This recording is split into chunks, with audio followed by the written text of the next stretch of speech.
కేదార్నాథ్ గురించి ఈ విషయం మీలో ఎంతమందికి తెలుసో దయచేసి కామెంట్ చేయండి. ఆ కేదారేశ్వరుని దర్శించుకోవడం అనేది ప్రతి ఒక్క హిందువు యొక్క కళ.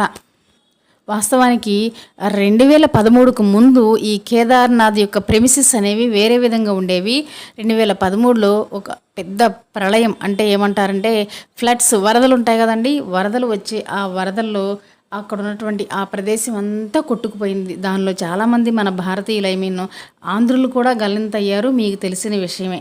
ఓకేనా. అయితే ఆశ్చర్యకరమైన విషయం ఏంటంటే, మీకు వీడియోలో కనిపిస్తుంది కదండి, ఆ రాయి, ఆ ఒక్క రాయి వల్ల ఆ కేదార్నాథుని యొక్క టెంపుల్ కొలాబ్స్, అంటే నాశనం అవ్వకుండా, అంటే పాడైపోకుండా ఆపిందట.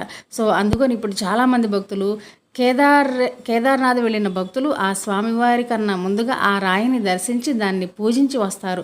ఈ విషయం మీలో ఎంతమందికి తెలుసు? ఆ రాయే కనుక అడ్డు రాకుండా ఉన్నట్లయితే పరిస్థితి ఇప్పుడు వేరేలా ఉండేది.